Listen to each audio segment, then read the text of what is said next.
Captain John Smith kept having to stop his boat, not because of rocks, not because of shallow water. Navigating the Chesapeake Bay in 1608, the largest estuary in North America, Smith found his path blocked again and again by oyster reefs rising above the waterline at low tide, stretching for miles in every direction, so abundant they registered as genuine hazards to navigation. Hold that image.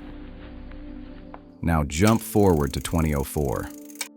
Those oysters are gone, more than 99% of them, and the bay they once filtered is green and murky with algae blooms thick enough to block sunlight from reaching the bottom. Entire sections have turned into dead zones, areas so starved of oxygen that fish cannot survive in them. The famous Chesapeake blue crab, one of the most iconic seafood species in American history, is in free fall. Watermen who have fished these waters for generations are watching their way of life collapse in real time. What destroyed the oysters? And what happened when humans tried the largest oyster restoration project in the world to bring them back? Oysters do not look like they are doing much. They sit on the seafloor, they get eaten, and most people stop thinking about them there. That assumption cost the Chesapeake Bay its health for a century. A single adult oyster filters up to 50 gallons of water per day, pulling that water through its gills and stripping out nitrogen, phosphorus, sediment, and chemical contaminants before returning clean water to the bay. Multiply that by a healthy reef holding millions of animals, and the numbers become staggering. The original Chesapeake Bay oyster population carried enough filter capacity to process all 18 trillion gallons of the bay in less than a week. Less than a week. Every week. Without stopping. These animals were not simply living in the Chesapeake Bay, they were running it. The oysters were the mechanism that kept the water clear enough for crabs, fish, seagrass, and the migratory birds that made this estuary one of the most productive ecosystems in North America. Remove them, and the whole system starts to fail, which is exactly what happened. 17 million bushels of oysters came out of the Chesapeake Bay in 1880 alone, a harvest so enormous it felt inexhaustible, and for a generation, it was treated that way. Mechanical dredges scraped the ancient reefs flat, tearing up the shell architecture that generations of oysters had built over thousands of years. And here is where the cruelty of the math becomes visible. Every harvested oyster removed the hard surface the next generation needed to attach to and grow on. The industry was consuming its own foundation, one bushel at a time, and nobody looked down long enough to notice. Disease arrived in 1959 to finish what overfishing had started.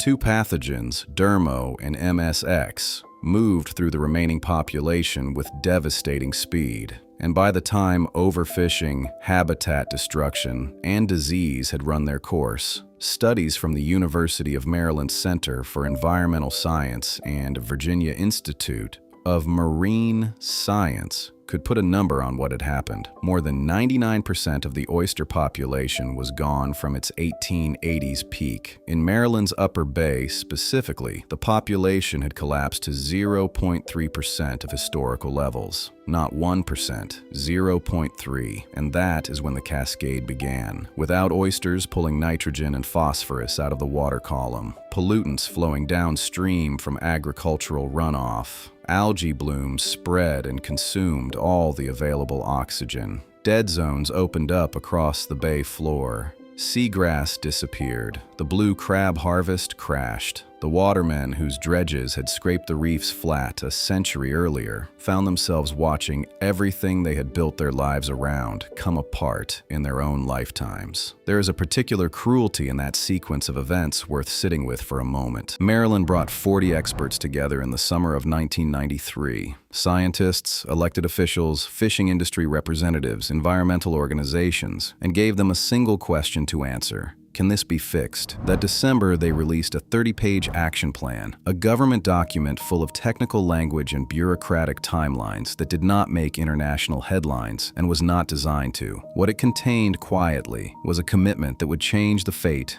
of an entire ecosystem. Sanctuary reefs, areas of the bay where commercial harvest would be banned permanently, giving oyster populations space to rebuild without being immediately consumed. The watermen hated it. These were families who had fished these waters their entire lives and whose fathers had fished them before that, and now the state was declaring entire sections of the bay off limits. They called the restoration projects a waste of money. They said the reefs were doomed to fail. They showed up at meetings and made their anger very clear. The scientists pressed on anyway, and 11 years later, the watermen who opposed the sanctuaries would be catching more crabs because of them. The 2014 Chesapeake Bay Watershed Agreement set the target: restore native oyster habitat in 10 bay tributaries by 2025 and ensure their long-term protection. What followed over the next 11 years became the largest oyster restoration project in the world. Not the largest in America, the largest anywhere on Earth. Partners planted 7.19 billion hatchery-spawned oysters, juvenile spat-on shell, in Maryland's 5 target tributaries alone. Say that number out loud and let it sit for a moment. 7,190 million individual animals placed by hand onto restored reef sites across the bay floor.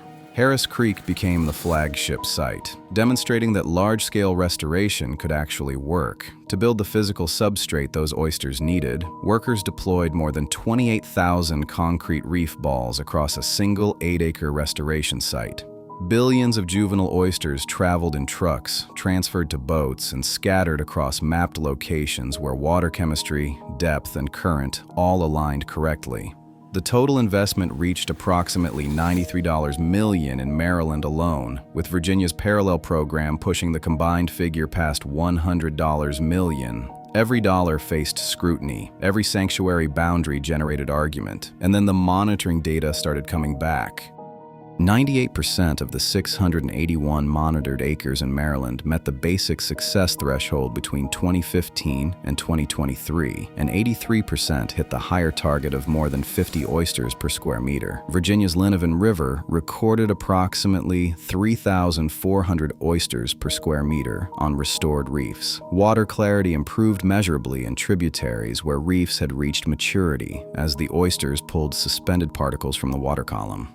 Seagrass began recolonizing sections of bay floor that had sat bare for decades, and that is when the finding arrived that nobody had fully anticipated. Researchers studying the Choptank River watershed calculated that mature, restored oyster reefs, left unharvested for 10 years, contributed a 160% increase in blue crab harvests per year and supported an additional 300 jobs. The crabs came back not because anyone had managed the crab population directly. They came back because the ecosystem underneath them was being rebuilt from the sea floor up, one oyster at a time, and a healthier bay produced more of everything that lived in it. The watermen who had called the restoration a waste of money were catching more crabs. Because of the restoration, spring 2025 brought the completion of restoration in Virginia's Lynnhaven River and Maryland's Menoken River, closing out the last of the 10 target tributaries from the 2014 agreement, and then partners exceeded the goal. A 6th Virginia tributary, the eastern branch of the Elizabeth River, came in as a bonus, bringing the total to 11 rivers restored against a target of 10. More than 2,200 acres of oyster reef now covers the floors of those 11 rivers, an area equivalent to more than 1,190 football fields of living habitat, built from scratch in 11 years. Restoration practitioners from around the world came to the Chesapeake to study what had been built. Surveys completed in 2024 confirmed the restored reefs are performing as well or better than in 2019 and are expected to sustain themselves over the long term without ongoing human intervention. Maryland's overall oyster population has tripled since 2005. December 2025 brought another milestone. The Chesapeake Executive Council signed a revised watershed agreement extending conservation commitments through 2040, and the Chesapeake Bay Foundation has already proposed restoring an additional 2,400 acres by 2035. The project that just finished is the proof of concept. The next chapter is already planned. About 3% of the historic native oyster population has been restored. 11 tributaries represent a meaningful fraction of a bay with hundreds of tributaries, and the agriculture upstream continues delivering nitrogen and phosphorus into the watershed every time it rains. Dead zones have shrunk in some areas and persisted in others. Climate change is warming the water and making conditions more hospitable to the diseases that suppressed oyster populations for 60 years. What 2025 actually represents is not victory. What it represents is evidence, hard-won and expensive and contested at every step, that an ecosystem humans drove to the edge of collapse can be nudged back toward function. 7 billion oysters planted, $100 million spent, 11 rivers restored, and the bay is filtering again. Not the way it once did, not the way Captain John Smith navigated through those reefs in 1608. But more than it did yesterday, and more than it did the year before that. A single oyster lives up to 20 years. Over that time, it filters somewhere between 3 and 4 million gallons of water, builds reef structure that provides habitat for hundreds of species, and cements itself to the shells of the generation before it, adding its own body to an architecture that began centuries before it hatched, and will continue for centuries after it dies. Scientists who planted the first restored reefs in 2014 will not live to see the full recovery of the Chesapeake Bay. That belongs to the generations that follow. But the reefs they built are self-sustaining now, and they are growing, and every tide that passes through them comes out a little cleaner than it went in. Captain John Smith called them navigation hazards. In 400 years, maybe they will be again. Rewilded covers stories like this. Nature coming back in places people least expect it, backed by real research and real numbers. Subscribing takes 2 seconds and genuinely helps the channel grow. Drop a comment telling me what surprised you most about this one. I read every single one. See you next week, and thanks for watching.